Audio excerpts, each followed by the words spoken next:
Happy Sunday, rainy training day. Hit kind of a rough patch this weekend.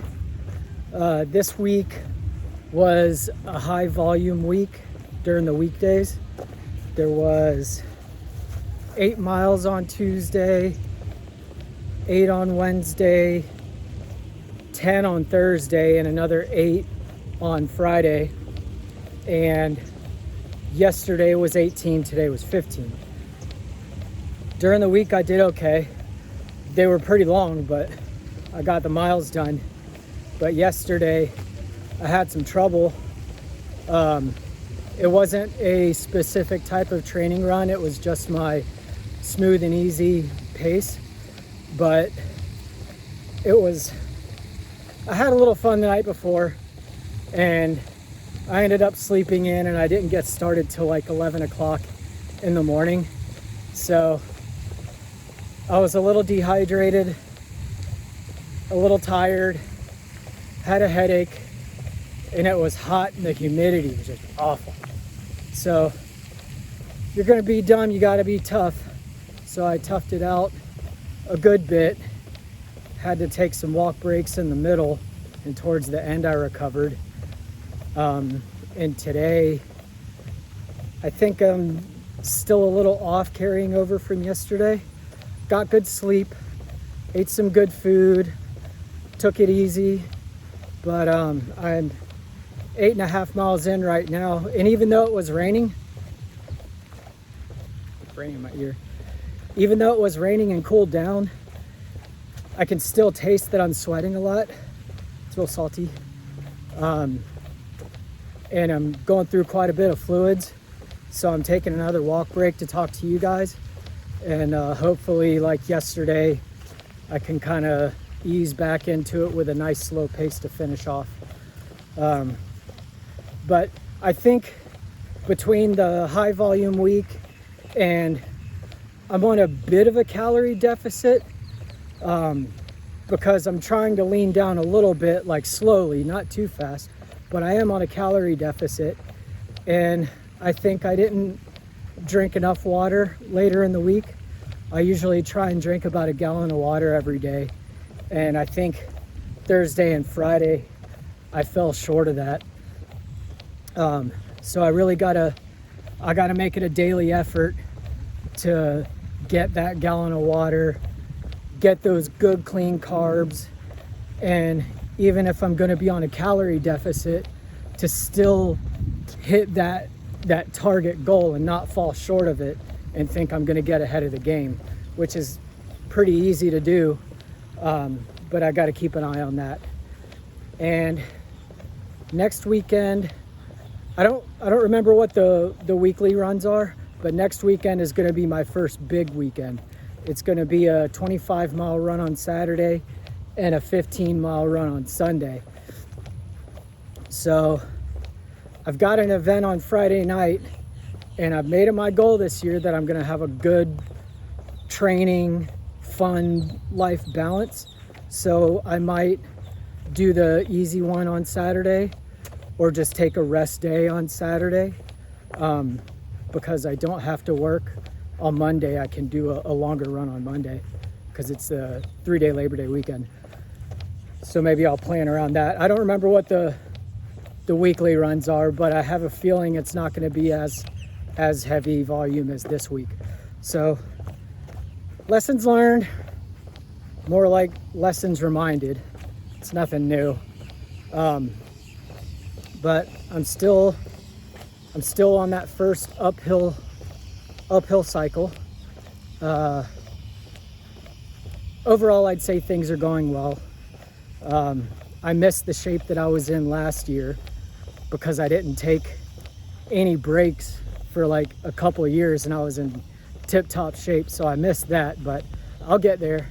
It's week 6. I've got, what's that, 20, can't do math on the weekend. It's 14 weeks left, plenty of time, famous last words.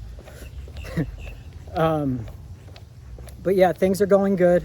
I just got to make sure I'm hitting my marks and following my own, not just the training plan for running, but my own nutrition and hydration.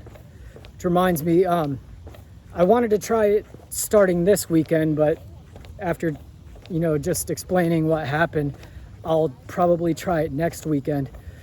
Now that the course is plotted out and I have all the aid stops posted on my training or on my race day plan, there's 10 of them and they're about 10 miles apart. It's a 100-mile race. So what I want to do is minimize stop time. So minimize my road crew stops. And that's going to mean, I came up with my own term for it. It's going to be fluid management. So I'm going to work on fluid management. And what that means is not just my fluid intake, not just my hydration, but it's going to be a fine line to toe with making sure I have enough fluids on me to last 10 miles and also not pushing myself past the line of losing too many fluids through sweat, because I sweat a lot. I think I sweat abnormally high compared to just people that I run with. So it's just one thing I have to deal with. We've all got our unique things to deal with.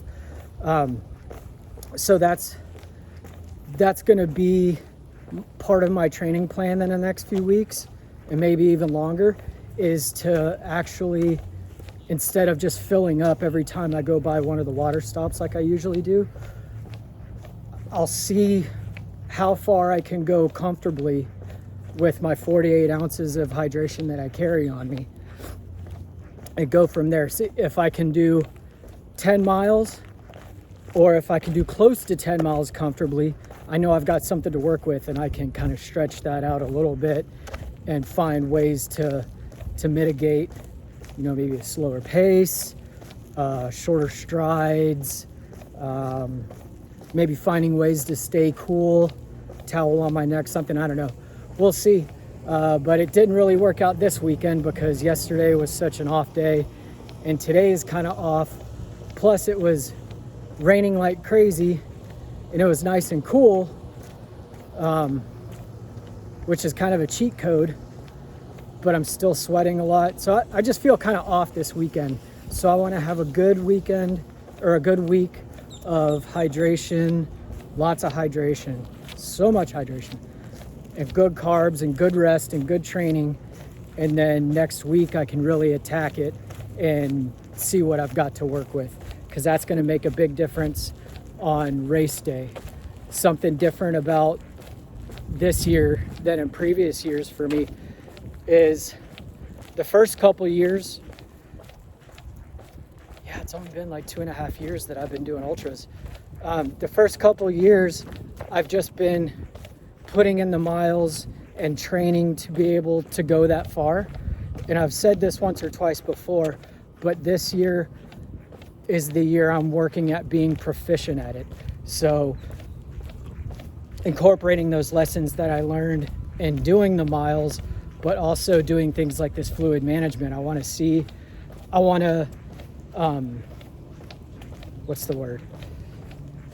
to recreate those race day scenarios and really prepare myself physically and mentally so I know what to expect. I want to go through those motions now while I'm in a safe spot, in a controlled environment, and get used to it and get comfortable with those feelings of being uncomfortable so I can be prepared and not have a situation like the last Cross Florida attempt where I failed and stopped at like mile 71. I wasn't mentally prepared for it. I was coming off of a high of a good double anvil the weekend before, and I was on top of the world, best shape of my life, feeling great, but I got cocky. And as soon as you get cocky, an ultra marathon will eat you alive. Figuratively and literally, it will just eat you alive. So, like I said, I'm working on race day scenarios and really coming at it with a good plan so I can not just finish with a good time, but finish in good shape and do it well, because as you probably already know, I've got bigger plans. So this is all just continuous training towards bigger and better things. So with that, my heart rate's back down to a nice level. Things have kind of calmed down. I'm gonna have a little Gatorade and then get back to it. See if I can finish strong today, or at least finish manageably, not walking. And I will check in with you guys next week.